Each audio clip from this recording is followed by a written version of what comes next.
நண்பர்கள் அனைவருக்கும் வணக்கம். இது உங்கள் ஸ்ரீ ஐஏஎஸ் அகாடமி.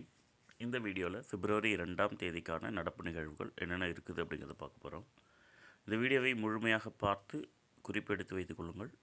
மறுநாள் காலை ஸ்ரீ ஐஏஎஸ் அகாடமியுடைய டெலகிராம் சேனலில் நடைபெறக்கூடிய நடப்பு நிகழ்வுகள் இலவச தேர்வில் கலந்துக்கோங்க. போட்டித் தேர்வில் வெற்றி பெறுவதற்கு எங்களுடைய நடப்பு நிகழ்வுகள் உங்களுக்கு பெரிதும் உதவிகரமாக இருக்கும். ஸோ வாங்க பிப்ரவரி 2 என்னென்ன கரண்ட் அஃபேர்ஸ் இருக்குது அப்படின்னு பார்க்கலாம். ஃபஸ்ட்டு பாயிண்ட் என்ன அப்படின்னு சொல்லி பார்த்தீங்கன்னா, டிஎன்பிஎஸ்சியில் ரொம்பவே கேட்கக்கூடிய ஒரு கொஷின் தான். வேர்ல்டு வெட்லேண்ட் டே, உலக ஈரநில தினம். ஈரநிலம் அப்படின்னா என்ன அர்த்தம் சார் அப்படின்னா சதுப்பு நிலங்கள் இல்லையா? ஸோ அந்த உலக சதுப்பு நிலங்களை பாதுகாப்பதற்கான சர்வதேச தினம் தான் பிப்ரவரி 2. இந்த தினம் எப்பொழுது கடைபிடிக்கப்படுது, என்ன காரணம் அப்படின்னா 1971 பிப்ரவரி 2ஆம் தேதி ஈரநிலங்களை பாதுகாப்பது தொடர்பான சர்வதேச மாநாடு ராம்சார் நகரத்தில் நடந்திருக்கும். ஈரான் நாடு, ஓகேவா? ஸோ ஈரான் நாட்டுடைய ராம்சார் நகரத்தில் ஈரநிலங்கள் சதுப்பு நிலங்களை பாதுகாப்பது தொடர்பான மாநாடு நடைபெற்றிருக்கும். அந்த மாநாட்டில் எடுக்கப்பட்ட தீர்மானத்தின்படி தான் பிப்ரவரி 2ஆம் தேதி ஒவ்வொரு ஆண்டும் சதுப்பு நில தினமாக கடைபிடிக்கப்படுகிறது. அதே போல் இந்த சதுப்பு நிலங்கள் இருக்கு இல்லையா? ஸோ இந்த சதுப்பு நிலங்களை பாதுகாக்கக்கூடிய பொறுப்பு யார்கிட்ட கொடுக்குறாங்க அப்படின்னு சொன்னால் யுனெஸ்கோ அமைப்புக்கிட்ட கொடுத்துருப்பாங்க சார். ஓகே, ஸோ யுனெஸ்கோ இவங்க தான் சதுப்பு நிலங்களை பாதுகாக்கக்கூடிய பொறுப்பு இவங்ககிட்ட தான் இருக்கும். ஸோ இந்த ஆண்டிற்கான கருப்பொருள், சதுப்பு நில தினத்திற்கான இந்த ஆண்டிற்கான கருப்பொருள் என்ன அப்படின்னா wetlands and human wellbeing. Wetlands and human wellbeing, ஓகேவா? ரைட். ஸோ அதற்கடுத்து சதுப்பு நிலங்கள் தொடர்பான இன்னொரு முக்கியமான விஷயம் ராம்சார் தலங்கள். அந்த ராம்சார் மாநாடுன்னு ஒன்று பார்த்தோம் இல்லையா? ஸோ அந்த ராம்சார் தலங்கள் இதுக்கு முன்னாடி வரைக்கும், அதாவது கடந்த ஆண்டு வரை இந்தியாவில் மொத்தம் 75 தலங்கள் இருந்திருக்கும். ஆனால் இப்போ கொஞ்சம் இன்க்ரீஸ் பண்ணியிருக்காங்க. ஸோ அதனால் இது ரொம்பவே முக்கியமான ஒரு கொஸ்டின், ஞாபகம் வச்சுக்கோங்க. ராம்சார் தலங்கள் இந்தியாவில் மொத்தம் எத்தனை இருக்குது அப்படின்னா 80 இருக்குங்க. அதே மாதிரி தமிழ்நாட்டில் 16 இருக்குது. ஏற்கனவே தமிழ்நாட்டில் 14 இருந்திருக்கும், சரிங்களா? பழசு 14. புதிய தகவல் என்ன அப்படின்னா தமிழ்நாட்டில் 16 ராம்சார் தலங்கள் இருக்குது அப்படின்னு சொல்லி அறிவிச்சிருக்காங்க. புதிதாக அறிவிக்கப்பட்ட 2 ராம்சார் தலங்கள் அப்படின்னா, ஒன்று நீலகிரி மாவட்டத்தில் இருக்கக்கூடிய லாங்வுட் சோலை, ஓகேவா? நீலகிரி மாவட்டத்தில் உள்ள லாங்வுட் சோலை.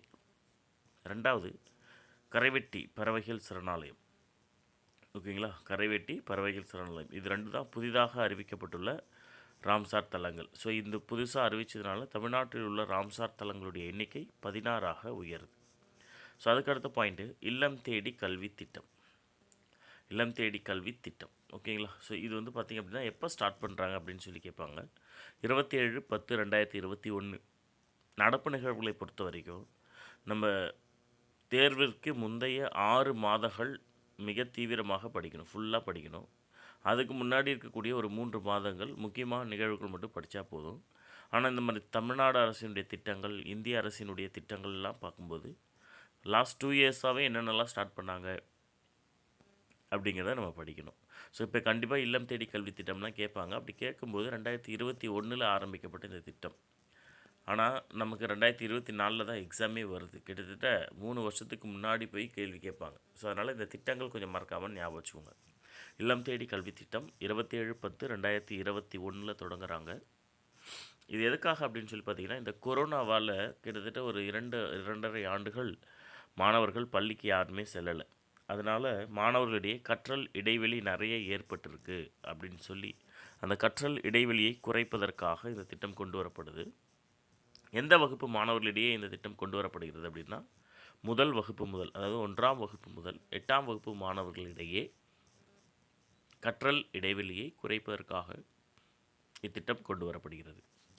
ஸோ அதுதான் இல்லம் தேடி கல்வி திட்டம். இப்போ இது என்ன கரண்ட் அஃபேர்ஸில் என்ன நியூஸ் அப்படின்னா, இந்த இல்லம் தேடி கல்வி திட்டத்தின் மூலமாக நாங்கள் வந்து குறிப்பிட்ட இலக்கை அடைந்து விட்டோம் அப்படின்னு சொல்லி தமிழ்நாடு அரசு அறிவிச்சிருப்பாங்க. பள்ளி கல்வித்துறை அமைச்சகம் அறிவிச்சிருக்கும். ஸோ அதுக்கடுத்து ராகுல் நர்வேகர் குழு. ராகுல் நர்வேகர் குழு அப்படிங்கிறது கட்சித்தாவல் தடை சட்டம் இருக்கு இல்லையா, ஆன்டி டிஃபெக்ஷன் லா அப்படிங்கிறது 10வது அட்டவணையில் 1985 கொண்டு வந்திருப்பாங்க இல்லையா? ஸோ கட்சித்தாவல் தடை சட்டம், இந்த கட்சித்தாவல் தடை சட்டத்தை மறுபரிசீலனை செய்யவும் மற்றும் கடுமையாக்கவும் விதிகளை வகுப்பது தொடர்பாக இந்த ராகுல் நர்வேகர் தலைமையிலான குழுவை மத்திய அரசு அமைத்திருக்கும். கட்சி தாவல் திட்டத்தை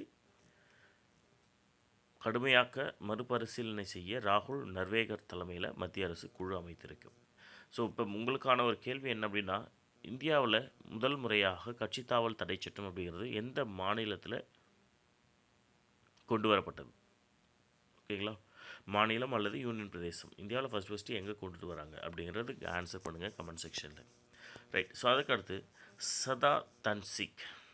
சதா தன்சீக் அப்படிங்கிறது கூட்டு இராணுவ படை பயிற்சி. இதில் நம்ம முக்கியமாக பார்க்க வேண்டியது இதுதான் ஃபஸ்ட்டு பயிற்சி. அதனால் கேட்குறதுக்கு நிறைய வாய்ப்புகள் இருக்கும். ஸோ சதா தன்சீக் அப்படிங்கிறது கூட்டு இராணுவ படை பயிற்சி இந்தியாவுக்கும் சவுதி அரேபியாவுக்கும் இடையில் நடைபெற்று வருகிறது. இந்த ஆண்டு பயிற்சி எங்கே நடைபெறுது அப்படின்னு சொல்லி பார்த்தீங்கன்னா, ராஜஸ்தான் மாநிலத்தில் இருக்கக்கூடிய மகாஜன் அப்படிங்கிற இடத்துல நடைபெற்று வரும். ராஜஸ்தான் மாநிலத்தில் இருக்கக்கூடிய மகாஜன் அப்படிங்கிற இடத்துல நடைபெற்று வருகிறது. ஸோ அதுக்கு அடுத்த பாயிண்ட்டு சம்பயி சோரன் ஜார்க்கண்ட் மாநிலத்தினுடைய புதிய முதல்வராக நியமிக்கப்பட்டிருக்கார். ஸோ ஏற்கனவே யார் இருந்தார் சார் அப்படின்னா, ஹேமந்த் சோரன் அப்படிங்கிற ஒருத்தர் இருந்திருப்பார். இந்த ஹேமந்த் சோரன் அப்படிங்கிறவர் அமலாக்கத்துறை வழக்கு மூலமாக கைது செய்யப்படுவார் அப்படின்னு தெரிய வந்த நிலையில் அவர் தன்னுடைய பதவியை ராஜினாமா செஞ்சிடறார். கன்ஃபார்ம் நம்ம அரெஸ்ட் பண்ணுவாங்க அப்படின்னு தெரிஞ்ச உடனே அவர் தன்னுடைய பதவியை ராஜினாமா செஞ்சிடறாரு. அதனால் ஏற்கனவே ஜார்க்கண்ட் மாநிலத்தினுடைய போக்குவரத்து துறை அமைச்சராக இருந்த சம்பயி சோரன் அப்படிங்கிறவர் புதிய முதல்வராக பொறுப்பேற்க இருக்கார். ஸோ ஜார்க்கண்டுடைய தலைநகர் என்ன அப்படின்னா ராஞ்சி. ஜார்க்கண்டுடைய ஆளுநர் CP ராதாகிருஷ்ணன்.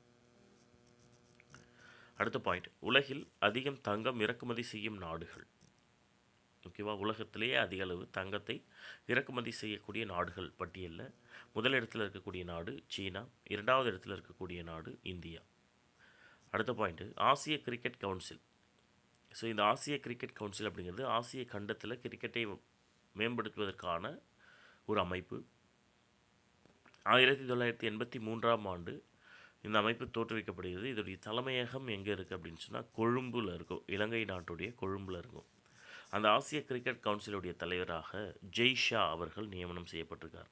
ஓகேவா, ஸோ ஜெய்ஷா நம்முடைய அமித்ஷா இருக்கார் இல்லையா, உள்துறை அமைச்சர், அவருடைய பையன்தான் ஜெய்ஷா அவர்கள். இவர் தான் BCCIயோட செயலாளராகவும் இருக்கார். அதாவது இந்திய கிரிக்கெட் கட்டுப்பாட்டு வாரியத்தினுடைய செயலாளராகவும் இவர் தான் இருப்பார். So BCCI, board of control of India.